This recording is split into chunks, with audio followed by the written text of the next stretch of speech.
Before we get into today's show, let me tell you about the latest deal from Mike Lindell, MyPillow. Once again, the big box stores have canceled their orders simply because they don't agree with Mike Lindell's politics. They don't like it because he supports President Trump. Well, he's going to pass that savings on to you. No more middleman. And boy, does he have some great deals on the Giza Dream sheets and the Percal bed sheets. Listen to this. Giza Dream queen size, normally $139.98. Your wholesale price, $69.99 when you use promo code Joey. King size, only $79.99. The Percal queen size, normally $89.98. Your wholesale price, $29.98 when you use promo code Joey. Just call 1-800-893-4059 or go to mypillow.com. Always use promo code Joey. Free shipping options available. This allotment's not going to last very long. When they're gone, they're gone.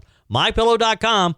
Promo code Joey. Thanks for joining me in the PhD Weight Loss and Nutrition Studios. To lose weight for the last time, visit myphdweightloss.com. Welcome in. Thanks for spending a few minutes of your day with us. We got a lot to cover today.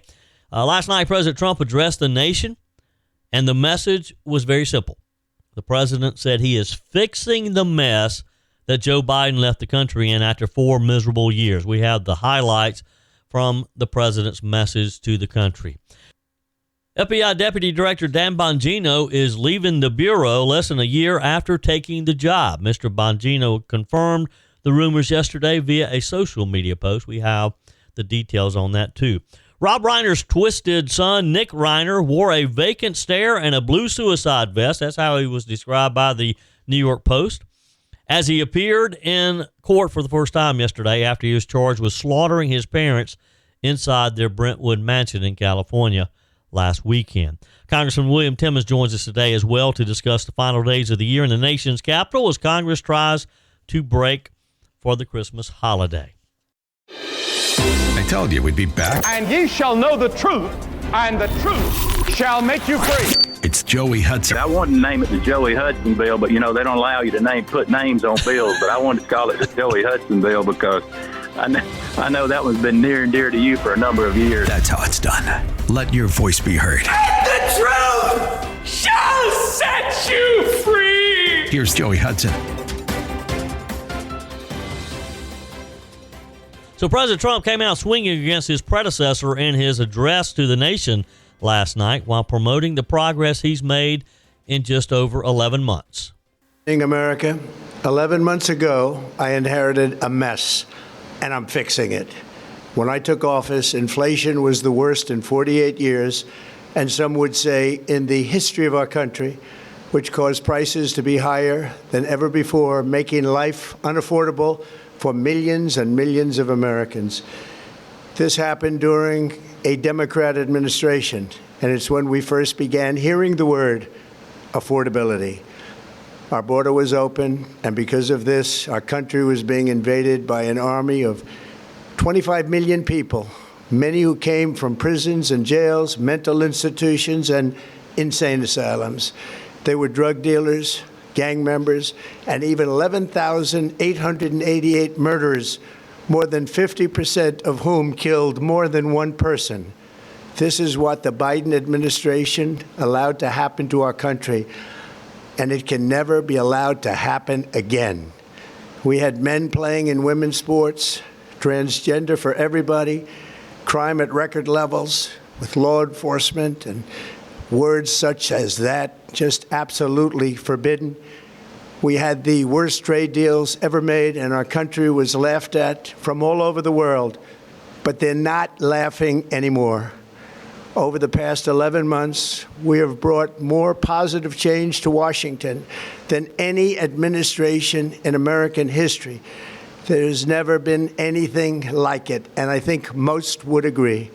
I was elected in a landslide, winning the popular vote and all 7 swing states and everything else, with a mandate to take on a sick and corrupt system that really just took the wealth from people and crushed the dreams of the American people. For the last 4 years, the United States was ruled by politicians who fought only for insiders, illegal aliens, career criminals, corporate lobbyists, prisoners, terrorists, and above all, foreign nations, which took advantage of us at levels never seen before. They flooded your cities and towns with illegal aliens. They decimated your hard-earned savings. They indoctrinated your children with hate for America. They just released a level of violent felons that we had never seen to prey on innocent. They caused war. They caused mayhem. They caused a horrible situation all over the globe. But now you have a president who fights for the law-abiding, hardworking people of our country, the ones who make this nation run, who make this nation work. During the national address, the president focused on affordability, pinning the blame on Democrats for rising health insurance costs, and the list goes on. He had a number of different charts throughout the speech where he compared prices and policies between his current administration and Joe Biden's administration. He spent a lot of time on energy, and he showed where the cost of fuel was over the last 4 years compared to where it is today. He also contended that health care subsidies should go directly to people rather than to insurance companies. The president used the primetime address from the White House diplomatic room to argue that his administration is reversing what he described as economic devastation inherited from the previous Democrat administration, telling Americans that the country is, quote, bringing our economy back from the brink of ruin. The address came as Trump marks nearly a year back in the Oval Office.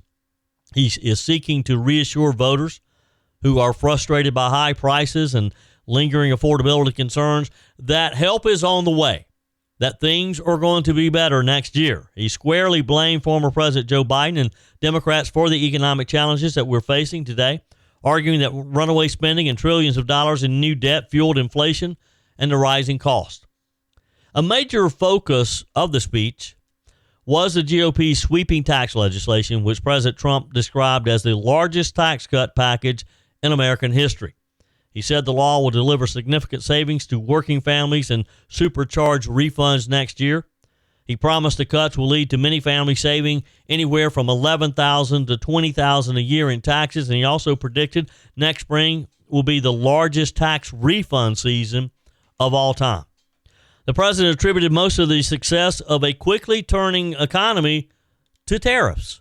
Much of this success has been accomplished by tariffs. My favorite word, tariffs, which for many decades have been used successfully by other countries against us, but not anymore. Companies know that if they build in America, there are no tariffs, and that's why they're coming home to the USA in record numbers. They're building factories and plants at levels we haven't seen, AI, automobiles. We're doing what nobody thought was even possible, not even remotely possible. There has never, frankly, been anything like it. 1 year ago, our country was dead. We were absolutely dead. Our country was ready to fail, totally failed. Now, we're the hottest country anywhere in the world. President Trump also spent a good bit of time talking about our borders, and he reminded the world that our borders are now closed to illegal invaders. And after just 1 year, we have achieved more than anyone could have imagined. Starting on day one, I took immediate action to stop the invasion of our southern border. For the past 7 months, 0 illegal aliens have been allowed into our country, a feat which everyone said was absolutely impossible. Do you remember when Joe Biden said that he needed Congress to pass legislation to help close the border? He was always blaming Congress and everyone else. As it turned out, we didn't need legislation. We just needed a new president. New president. That was probably one of the lines of the evening. But probably the biggest highlight of the speech came as the president announced what he is calling a warrior dividend. Tonight, I am also proud to announce that more than 1,450,000, think of this, 1,450,000 military service members will receive a special, we call warrior dividend before Christmas, a warrior dividend. In honor of our nation's founding in 1776, we are sending every soldier $1,776. Think of that. And the checks are already on the way. Nobody understood that one until about 30 minutes ago. We made a lot more money than anybody thought because of tariffs, and the bill helped us along. Nobody deserves it more than our military, and I say congratulations to everybody. And by the way, we now have record enlistment in our military, and last year we had among the worst recruitment numbers in our military's history. What a difference a year makes. And no truer words have been spoken. What a difference a year makes. Did you think that we would be talking about some of the things that we're talking about this time last year? In addition to the economic achievements, and look, let's just be honest here. We still have a long way to go because, as you sit there and you listen to the president and we hear members of Congress talking about where we are today versus a year ago, yes, we've come a long way. But I'm sure many of you are thinking that, well, my grocery bill's still too high. My rent's still too high. I'm still having trouble making it from paycheck to paycheck. I get that. But as the president said, this is the foundation. He's laid the foundation. Look, folks, he's got 3 more years. And that's why it's so important that we get out, we work, we vote next year, and we keep a majority in the U.S. House and the U.S. Senate to let him continue to do what he's doing. He zeroed in on the victories when it comes to crime, women's rights, healthcare costs, slimming down the federal bureaucracy, and so much more. But yes, there's more to do. There is more to do, but we have the man in the Oval Office, I think, to get it done.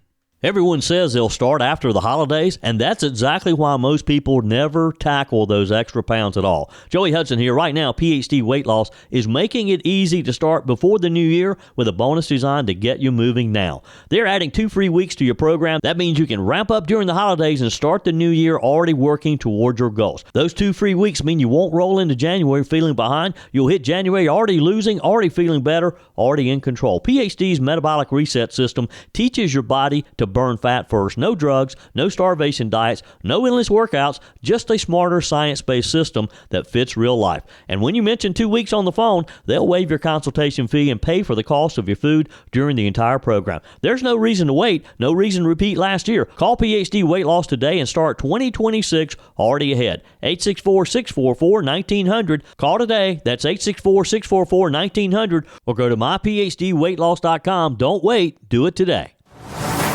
On the text line, Tony says, Kimbrell knows our skies are being sprayed with things not healthy and in denial, and he wants to be governor.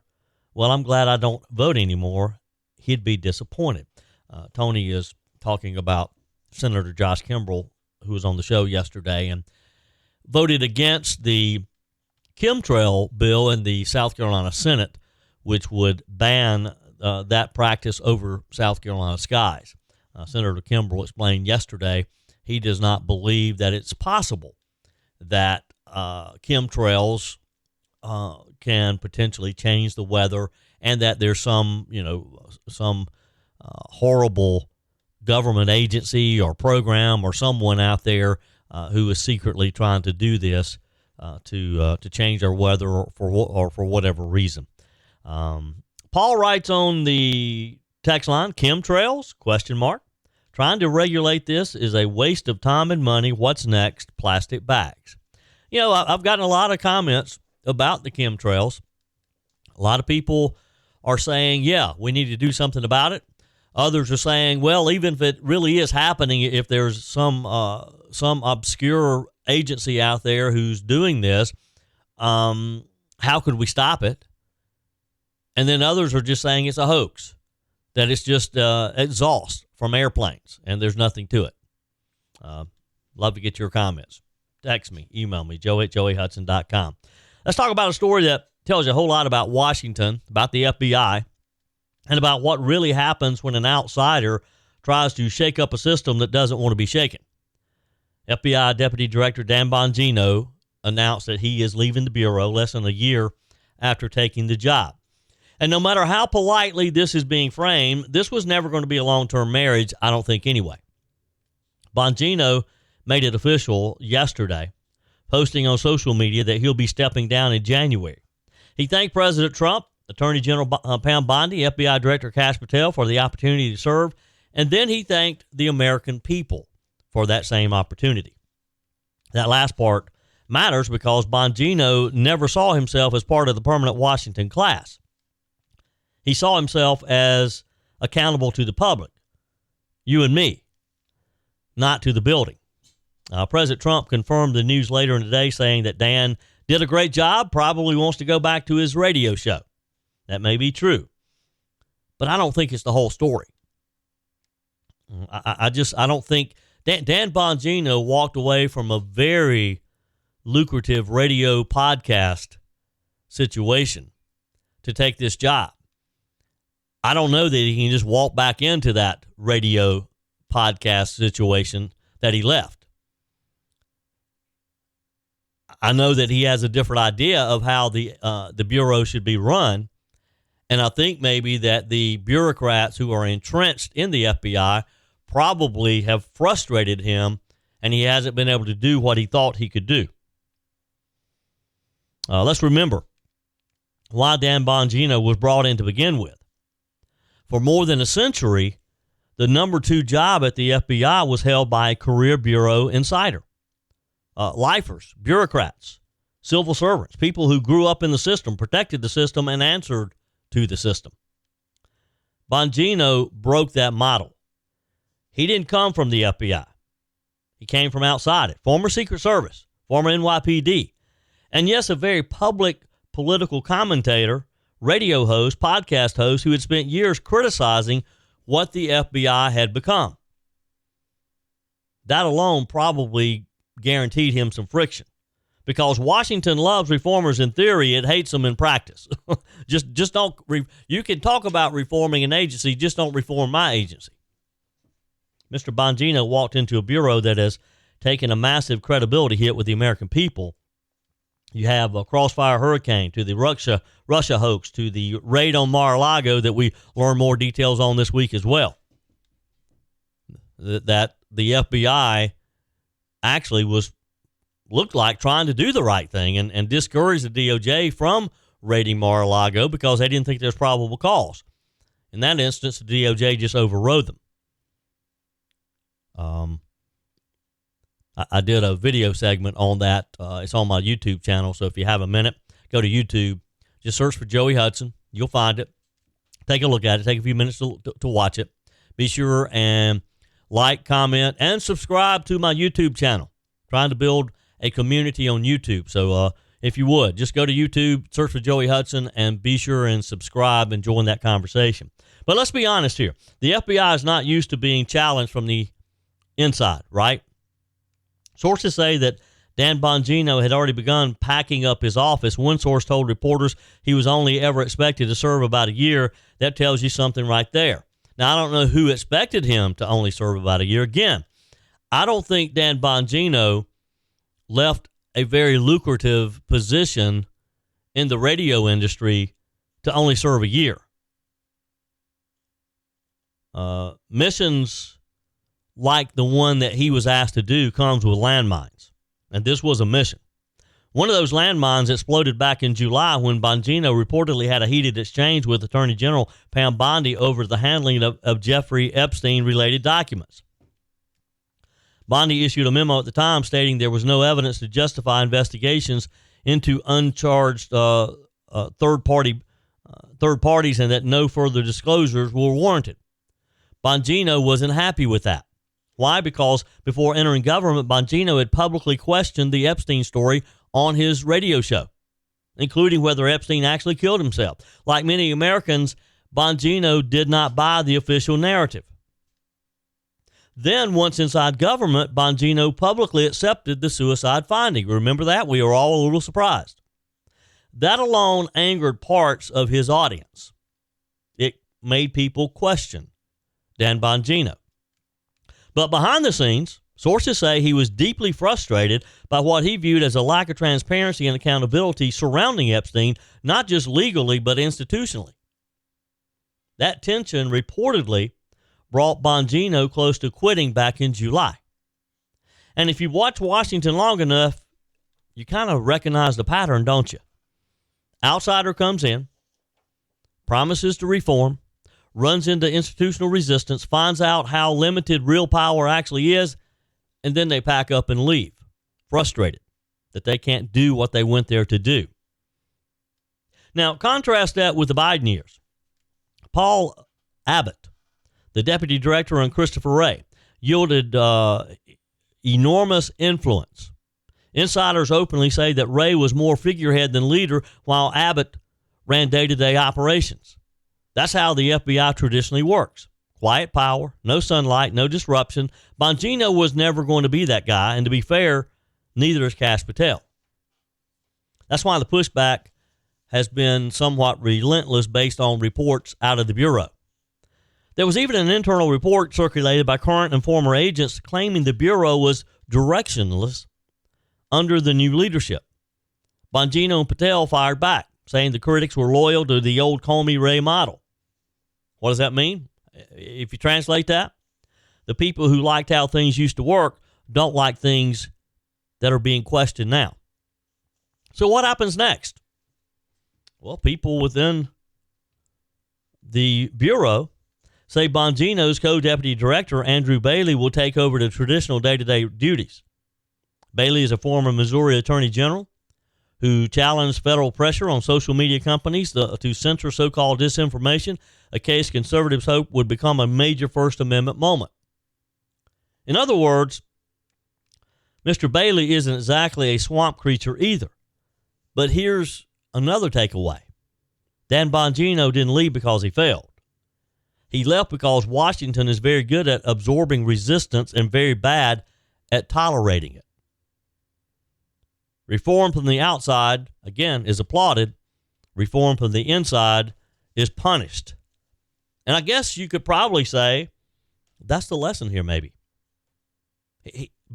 Dan Bongino didn't go quietly. He didn't backtrack in his beliefs. He didn't become one of them, so to speak. He didn't become a Washington insider.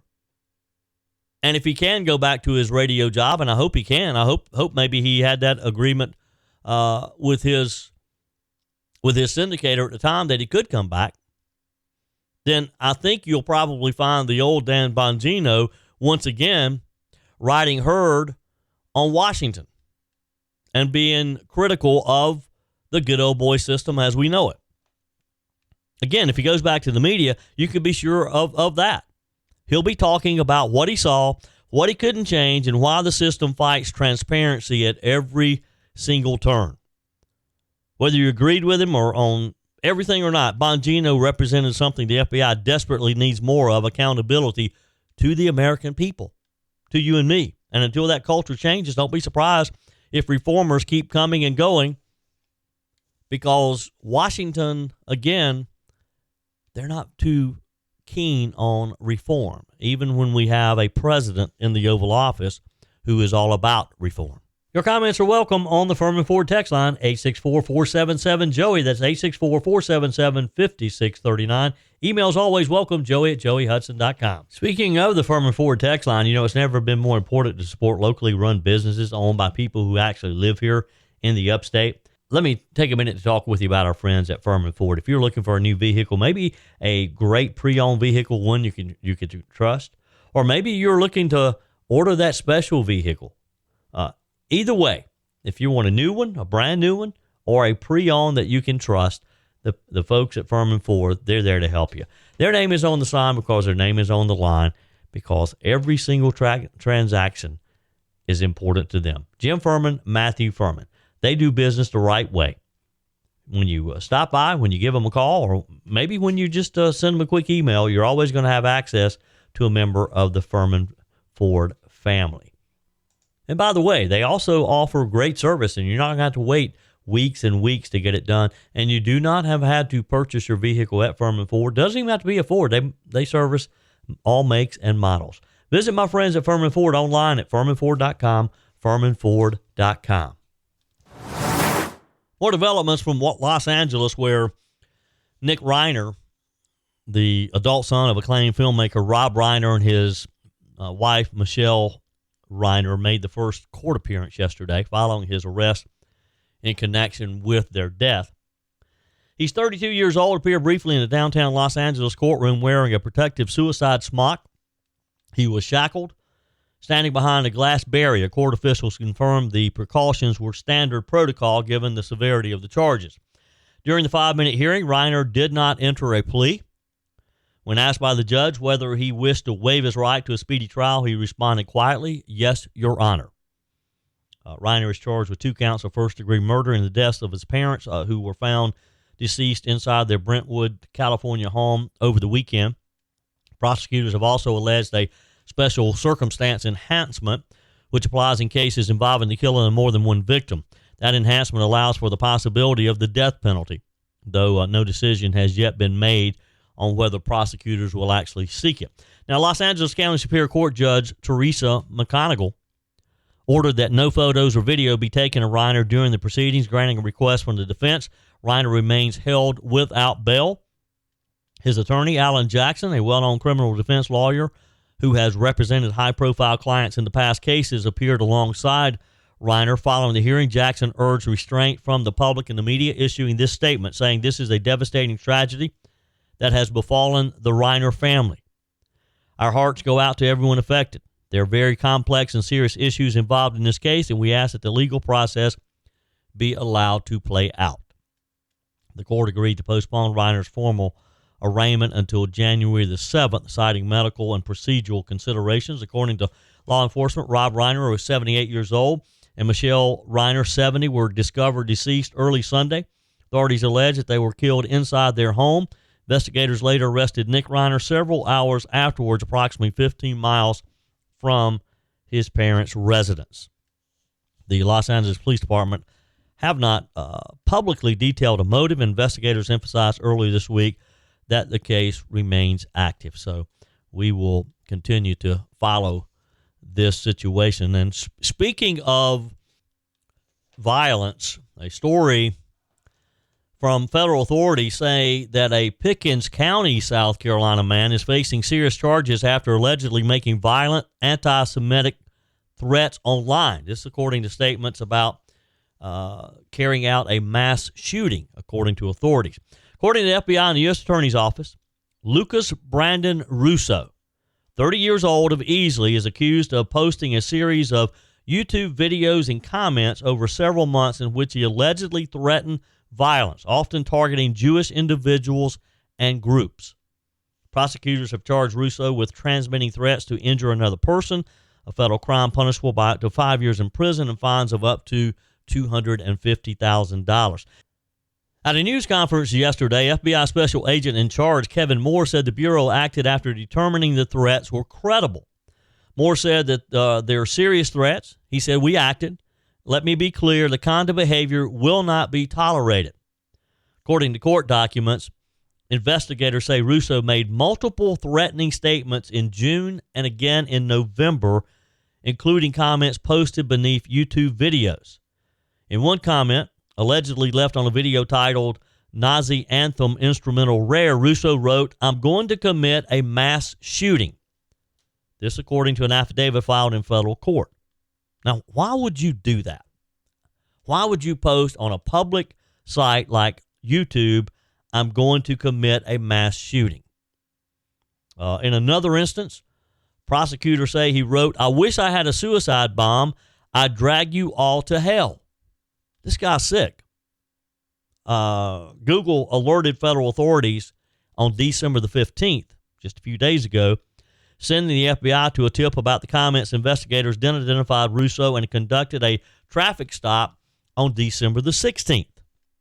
According to the affidavit, Russo admitted to making the online comments and continued to express anti-Semitic views during his interaction with law enforcement. Authorities have not yet said whether any weapons were recovered. When asked whether the public remained in danger, Moore said the investigation is still ongoing. He said in his statement, "Any threat like this we take with the utmost seriousness. Whether there's an ongoing threat is still being determined." The FBI also said investigators are working to determine whether Russo acted alone or had contact with others online or in person. A bond hearing is scheduled for December the 19th. Prosecutors are asking that Russo remain in custody. Assistant U.S. Attorney Max Cauthen told the court he has concerns about Russo's mental fitness. The case comes amid, of course, a sharp rise in anti-Semitic incidents in the U.S. and internationally, all around the country, the world. You just don't think about it happening in our area, though, do you? And especially in Easley, South Carolina, or anywhere in the upstate of South Carolina.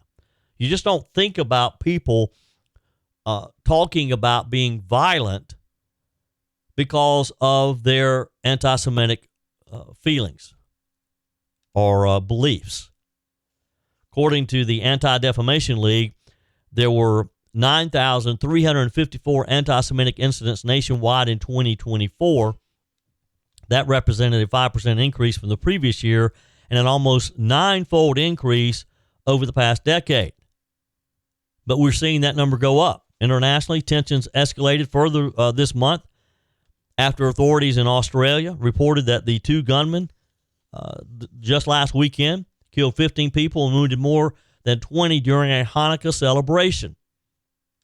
That act of violence, of course, raised a heightened global concern over anti-Semitic violence.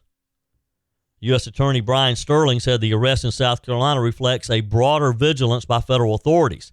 He said, "This is a serious matter. Given what we're seeing across the country and around the world, we took action for everyone's safety." And you have to give them credit. Kudos to the officials here. Remember the timeline here. Google alerted them December the 15th of these comments because they were flagged by Google. They stopped him for a traffic stop on December the 16th. So they acted very quickly on this. And it kind of gives you a little faith in what our authorities are doing, right? Now, obviously, Mr. Russo remains charged but is presumed innocent unless and until proven guilty in court. That's our system.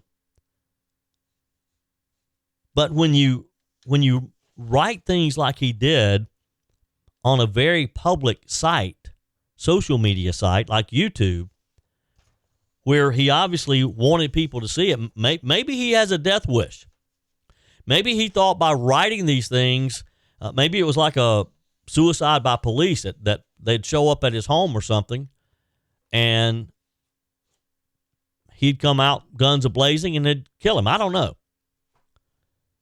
But for someone to make a very public statement like that has to have a death wish. There's got to be a mental component here for sure. Joining us on our guest line, Congressman William Timmons. Welcome and Merry Christmas to you, sir. Merry Christmas, my friend. Good to be with you. All right. Lots going on here as we're wrapping up the end of the year. Let's start with the Obamacare subsidies. Any news on where that's heading? Well, the House is trying to work out a deal, but I'm of the opinion that these were COVID-era subsidies. I don't understand why we're continuing COVID bailouts. So, I mean, we got to overhaul our healthcare system. Right now, all that we do is we delay death and treat sickness. We need to facilitate health and wellness. And that's where the solution is. The solution is not throwing more taxpayer money at it. The solution is Americans getting a little healthier and taking some personal responsibility. So I don't like any of the proposals right now because all it is throwing taxpayer dollars that we don't have. Yeah. With $39 trillion in debt, we can't keep throwing trillions of dollars down the toilet. Yeah. So, Congressman, what are some of the proposals that are being offered? I mean, in your opinion, what is the solution? If you had your magic wand that you could just wave over it, how would you solve the problem? Right now, all the different proposals are how to extend COVID subsidies for Obamacare. Obamacare was designed to fail. It was designed to push us into single payer. So we do not need to keep throwing money down a failed program.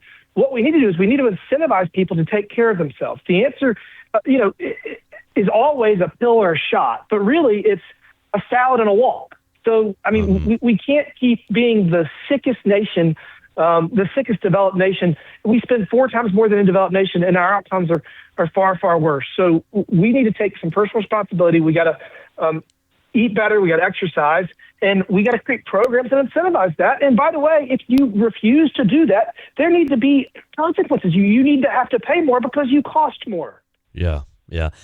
It's my understanding that there's growing pressure, though, to force a vote, possibly through discharge petitions. There was a report yesterday that there's several different scenarios being floated. For our listeners, explain the discharge petition process, and then what do you know about the proposals that they're offering that they're potentially wanting to force a vote on before the end of the year?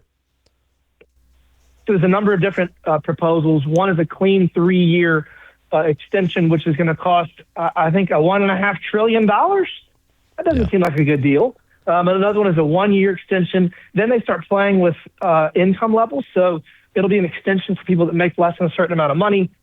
Again, our healthcare system is failing, and they're nibbling around the edges. We need to completely overhaul it. And if that's going to be a short-term extension for us to then go in and rework all of the incentive structures, that could work. Yeah. But the discharge petition is a way for the minority to control the House floor. It's really bad, and Republicans should never do it, but we have a couple of Republicans that are in very tight seats, and they think that this is something that they need to do. And so a half dozen of them have threatened to and have joined forces with Leader Jeffries, the Democrat leader, and they're threatening to force votes on these things. We'll see what happens. This is completely in flux. Yep. Congressman William Timmons is with me today.